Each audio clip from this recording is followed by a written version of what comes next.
به نام خدا. قسمت 10 آیات مربوط به هدایت رو از سوره کهف آیه 57 ادامه میدم که میفرماید: کیست ظالمتر از کسی که آیات خدا به او گفته شود و او از آن روگردان باشد و کارهایی را که کرده فراموش کند. ما بر دلهایشان پرده‌ای افکنده ایم که نفهمند و گوششان را سنگین ساخته ایم، یعنی حقیقت را نشنوند. اگر آنها را به راه صحیح دعوت کنی هیچگاه هدایت نمی شوند. و آیات 91 تا 94 سوره انعام می فرماید: آنها قدر خدا را آنطور که سزاوار اوست نشناختند. وقتی که گفتند خدا چیزی بر کسی نازل نکرده، بگو چه کسی کتابی را که موسی آورد و نور و راهنمای بشر بود نازل کرد؟ کتابی که شما آن را به صورت کاغذهایی می سازید که مقداری از آن را آشکار می کنید و مقدار زیادی را پنهان می کنید و چیزهایی به شما یاد داده شده که شما و پدرانتان نمی دانستید. بگو خدا آن را نازل کرده، بعد آنها را بگذار تا با افکار باطل خود سرگرم باشند. این قرآن کتاب مبارکی است که ما آن را نازل کردیم که کتاب‌های قبلی را تصدیق می‌کند، برای اینکه اهالی مکه و اطرافش را از عواقب کارهای بد بترسانی. افرادی که به آخرت ایمان دارند به آن ایمان می‌آورند و مواظب نمازشان هستند. کیست ظالمتر از کسی که دروغی را به خدا نسبت دهد یا بگوید به من وحی شده، در صورتی که چیزی به او وحی نشده باشد، و بگوید من هم مثل آنچه خدا نازل کرده نازل می کنم.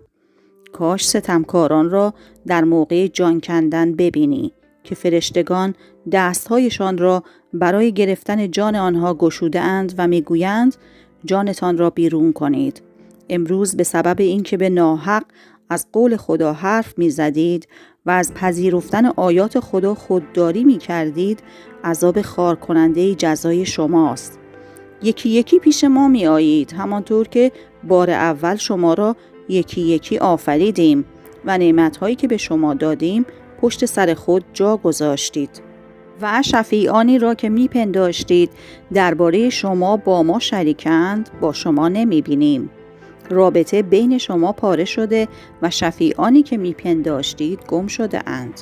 و آیات 97 و 98 سوره انعام میفرماید: اوست که ستارگان را برای شما قرار داده تا به وسیله آن در تاریکی خشکی و دریا راه را پیدا کنید.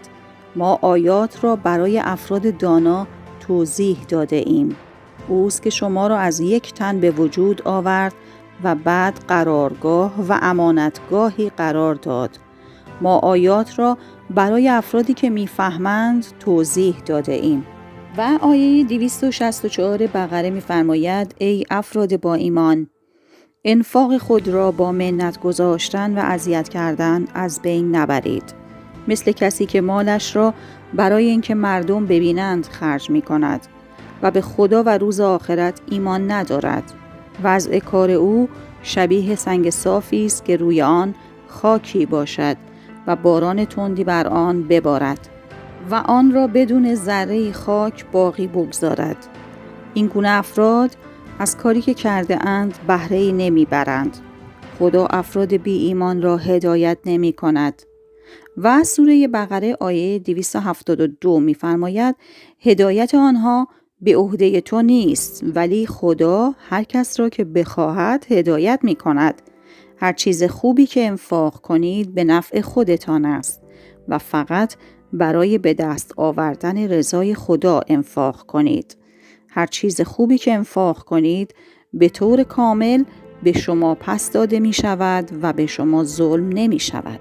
و سوره طه آیه 128 می فرماید: آیا برای هدایتشان کافی نیست که متوجه شوند اقوام زیادی را پیش از آنان نابود کردیم، اقوامی که حالا اینها در خانه آنان راه می روند.